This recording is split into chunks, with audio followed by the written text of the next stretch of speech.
Ma, Tuan Paul ketakutan. Selamat mendengarkan. Handphone itu terjatuh ke lantai hingga bagian di layarnya retak. Tampak Tuan Paul dengan tangan gemetar dan wajah yang memucat mundur beberapa langkah, lalu terduduk di lantai ruangan itu. Ketiga orang dengan usia berbeda tampak saling pandang dengan kejadian ini, lantas bertanya, "Ada apa denganmu, Paul? Mengapa kau tiba-tiba ketakutan seperti itu?" Tanya seorang pemuda yang sering mereka sebut dengan nama Tuan Muda Honor Miller itu.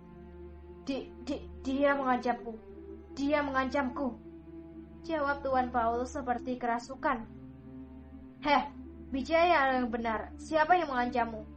Tanya Tuan Honor Miller. Sean dan anak buahnya telah gagal membunuh anak itu. Semuanya sudah dibantai habis. Hanya Sean saja yang selamat. Jawab Paul sambil beringsut ke arah kursi yang diduduki oleh Frank dan Diana Rickner. Apa?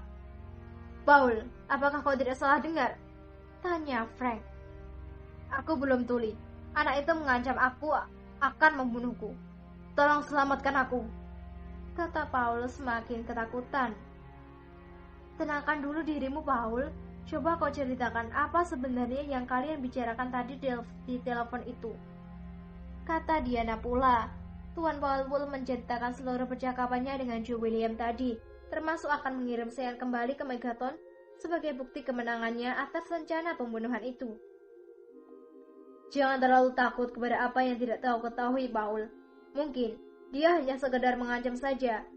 Pujuk Frank yang berusaha untuk menenangkan hati sahabatnya itu. Justru itu masalahnya. Aku tidak mengenalnya, tidak tahu seperti apa wajahnya, tapi dia mengetahui seperti apa aku. Dia bisa saja berada di sekitar kita, lalu membunuhku. Dan lagi, jika anak buah Sean saja bisa dibunuh, inilah lagi aku. Aku sama sekali tidak bisa melindungi diri. Mati aku, tolong selamatkan aku. Kata Tuan Paul sambil menatap ke sekeliling ruangan itu, seperti orang yang diteror oleh hantu. Tidak mungkin, seorang anak berusia 17 tahun bisa sehebat dan sekuat itu. Kata Honor sambil tersenyum mengejek. Maaf Tuan Muda, Anda belum pernah mendengar sepak terjang ayahnya di satu ketika dulu. Aku tahu persis, karena aku tinggal di lingkungan mereka. Yang aku tahu, anak Jerry ini telah diserahkan kepada lelaki tua, seorang jago bela diri di Mountain Slope, ketika masih berusia 1 tahun. Kemungkinan, anak ini telah dididik. Jerry dan istrinya bernama Clara itu walaupun seorang wanita, jangan remehkan kemahirannya dalam ilmu bela diri. Dia pernah melibas anak buah Robin Patrick yang berjumlah puluhan orang ketika menemani Jerry untuk membunuh anak tetua dari keluarga Patrick itu. Kata Diana menjelaskan.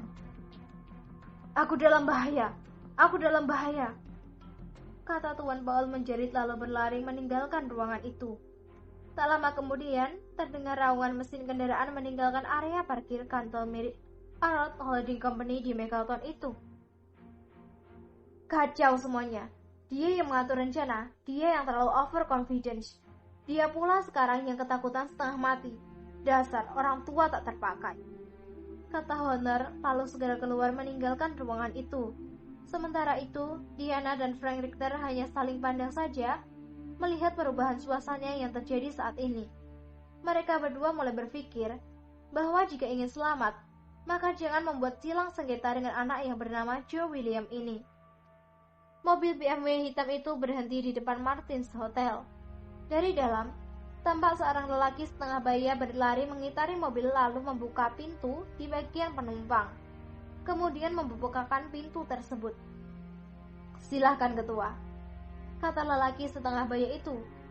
Terima kasih paman, kata pemuda yang mengenakan pakaian serba hitam dengan jaket hoodie yang menutupi seluruh kepalanya sampai ke kening. Di bagian mulut dan hidung pula, tampak masker hitam dengan gambar kucing menutupi lebih dari separuh wajahnya sehingga kesannya pemuda itu sangat misterius. Ketika pemuda itu memasuki lobi hotel, tampak beberapa pengawal dan resepsionis membungkuk hormat kepada pemuda berpakaian serba hitam itu. Pemuda itu hanya tersenyum walaupun senyum itu tidak terlihat, lalu membalas sikap hormat para pengawal dan resepsionis itu dengan ikut-ikutan menunduk pula. Paman, sampai di sini saja. Terima kasih karena telah mengantar aku sampai hotel ini, kata pemuda itu. Sama-sama ketua, jika Anda perlu sesuatu, segera hubungi saya akan mengurusnya untuk Anda, kata lelaki setengah baya itu. Baiklah, saya naik dulu ke kamar, Anda silahkan sibuk, katanya lalu segera berjalan menuju lift dan menghilang dari pandangan. Ayo kita kembali, Meng. Mungkin Bang Tigor sudah kembali dari Tanjung Karang. Ayolah Jabat. Sepertinya ketua sedang ingin sendirian, kata Ameng lalu melangkah ke arah mobilnya diikuti oleh Jabat. Bagaimana menurutmu ketua kita ini, Meng? Aku terkadang bingung dengan sifatnya. Sepertinya ini bukan kepribadian ganda, tapi ada 4 kepribadian sekaligus dalam diri anak ini, kata Jabat setelah mereka berdua berada dalam mobil. Entahlah Jabat. Aku juga sampai saat ini tidak percaya. Berbulan-bulan aku mengawal ketua di Kuala Nipah. Tingkahnya persis seperti anak-anak yang baru berumur 10 tahun. Lugu, sangat ceria, bahkan terkesan bodoh. Tapi perubahan itu mulai dapat aku rasakan ketika kejadian malam itu. Kau juga lihat sendiri bukan? Seperti apa dia membantai orang-orang kiriman dari Megaton itu? Jawab Ameng seperti orang yang sedang dilanda rasa keheranan. Nafsu membunuhnya itu, kau dengar tadi seperti apa dia memperlakukan Sean kan? Ya, dia sangat sadis. Aku juga mendengar ketika dia mengancam orang yang bernama Tuan Paul tadi. Tapi jika dipikir-pikir lagi, wajar dia marah. Siapapun akan marah jika ditargetkan target pembunuhan. Apalagi ketua kita ini tidak pernah sedikit pun mengusik atau menyinggung perasaan orang lain. Dia bertindak balas ketika dia diganggu. Selama ini toh dia baik-baik saja dengan kita, kata Ameng. Menurutmu, apakah dia akan melaksanakan ancamannya itu atau tidak? Tanya Jabat. Aku rasa dia pasti akan membunuh orang yang bernama Tuan Paul itu. Itulah sebabnya dia tadi mengatakan akan kembali ke Star Hills minggu depan. Jika tidak, aku rasa dia tidak akan pulang dalam 3 bulan ini, jawab Ameng. Malang sungguh nasib orang yang bernama Paul tadi itu. Dia salah dalam memilih mangsa. Sepertinya tidak akan lama lagi kita akan mendengar berita tentang terbunuhnya Tuan Paul itu. Kita tunggu saja.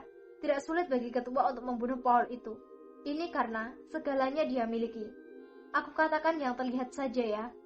Harta dia punya. Kekayaan jangan ditanya. Dia juga ketua 2 organisasi besar yaitu Dragon Empire dan Tiger Shark. Kemampuan yang dia miliki di atas rata-rata. Apalagi yang tidak dia miliki. Hampir sempurna sebenarnya, kata Ameng lagi.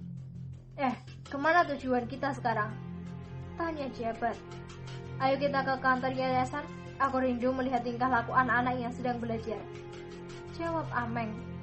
Okelah, berangkat. Mereka pun langsung kembali ke Yayasan Martin untuk melihat para anak-anak yatim, anak-anak gelandangan yang tidak memiliki orang tua dan tempat bernaung yang layak. Halo para pendengar, episode ini